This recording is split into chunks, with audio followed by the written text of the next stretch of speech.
नमस्कार मित्रों, आज चिंतन में प्रेम कीजिए पर निस्वार्थ। जिस प्रकार मनुष्य की आत्मा में प्रेम पाने की प्यास रहती है, उसी प्रकार उसकी आत्मा प्रेम प्रदान करने के लिए भी व्याकुल रहती है। जिसका प्रेम उसके अंतःकरण में बंद पड़ा रहता है और अभिव्यक्ति का अवसर नहीं पाता, उस व्यक्ति का व्यक्तित्व भी पूरी तरह से पुष्ट और विकसित नहीं होने पाता। उसके जीवन और प्रवाह की गति अवांछित दिशा में मुड़ जाने की आशंका बनी रहती है। जिस प्रकार पानी, अग्नि, वायु का आवेग मार्ग न पाने से विस्फोट को जन्म दे देता है, उसी प्रकार मनुष्य के अंतःकरण में बंदी प्रेम का आवेग भी ध्वंसक बन सकता है। मनुष्य को प्रेम करना ही चाहिए। प्रेम का आदान प्रदान संसार की एक अनिवार्य आवश्यकता है।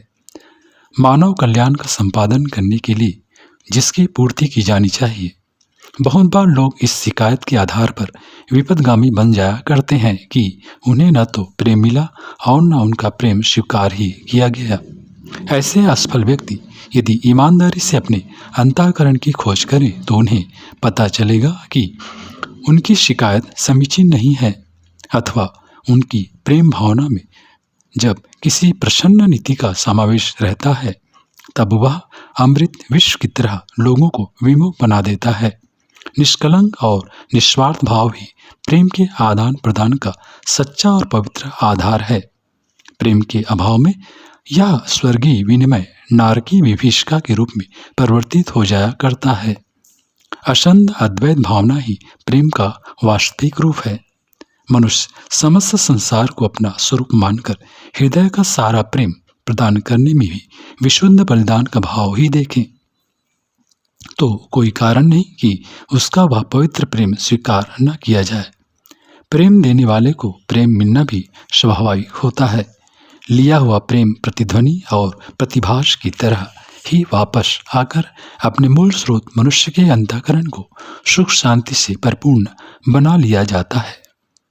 लोग दूसरों को प्रेम तो करते हैं, किंतु अधिकांशतः स्वार्थवश ही करते हैं, और इसी स्वार्थ भावना के कारण ही प्रेम अपने दिव्य सिद्धियों के साथ फलीभूत नहीं हो पाता। अपने से, अपने देश और समाज से प्रेम कीजिए पर निस्वार्थ और निष्कलम भाव से। तभी यह शक्ति, संबल, सुशांति, विकास और पुष्टि का हेतु बन सकेगा। अन्यथा एक विकार के समान अवांछित प्रेरणा से जीवन का संचालन करता रहेगा। प्रेम ईश्वर का रूप है। उसकी साधना उसी भाव से करनी चाहिए।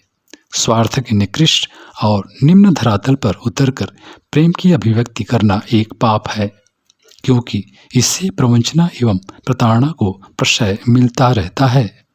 जिस समय मनुष्य के हृदय में प्राणी मात्र के प्रति निष्काम प्रेम का विकास हो जाता है, वह मनुष्य की स्थिति में दैवी स्थिति में पहुंच जाता है। इस उपलब्धि के हेतु ही तो भगवान ने गीता में स्पष्ट निर्देश दिया है।